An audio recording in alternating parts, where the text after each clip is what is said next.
सबसे पहले देखा था full value of consideration, sale consideration.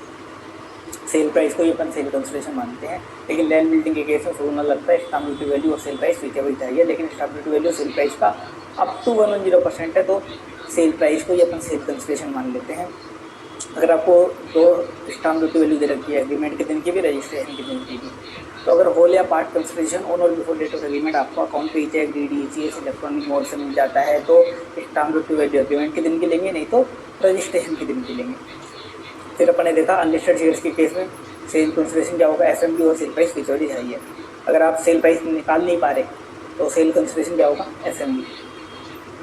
फिर अपन ने देखा था ट्रांसफर एक्सपेंस, सेलर के सेल के टाइम जो भी खर्चे लगे वो होते हैं ट्रांसफर एक्सपेंस, और सभी का डिडक्शन मिल जाता है एसटीटी को छोड़ के। फिर अपन ने देखा cost of acquisition, purchase price including all expense related to purchase, सारे के सारे आ जाएंगे। एसटीटी को यहाँ भी आपको इग्नोर करना है। फिर इसमें अपन ने देखा था स्पेशल केस, अगर आपका असेट प्रॉपर्टी ऐसे ट्रांजेक्शन से बना जिसको ट्रांसफर नहीं माना जाता तो परचेज प्राइस ले लेंगे प्रीवियस ओनर की। प्रीवियस ओनर वाला केस है तो असेट वाला केस है तो प्रीवियस असेट की परचेज प्राइस अपन ले लेंगे।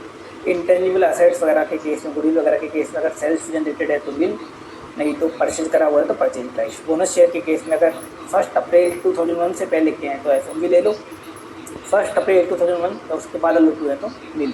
फिर सर्टिफिकेट शेयर्स के केस में एफएमवी, राइट शेयर्स के केस में राइट शेयर अगर एसएससी ने परचेज कर लिया तो purchase price, right offer cell कर दिया तो राइट ऑफर की तो कॉस्ट ऑफ एक्विजिशन हो जाएगी नहीं।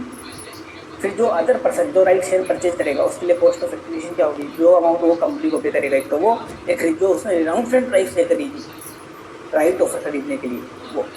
फिर डेप्रिसिएबल एसेट के केस में WDV, अगर आपने एसेट 1 अप्रैल 2001 से पहले परचेज किया है तो एफएमवी एजन 1 अप्रैल 2001 और परचेज प्राइस विच एवर चाहिए। लेकिन लैंड और बिल्डिंग के केस में एफएमवी आपकी स्टाम्प ड्यूटी वैल्यू से ज़्यादा नहीं हो सकती। अगर स्टाम्प ड्यूटी वैल्यू से ज़्यादा है तो फॉर्मूला चेंज हो जाएगा, परचेज प्राइस और stamp duty value as on 1 April 2001 whichever चाहिए।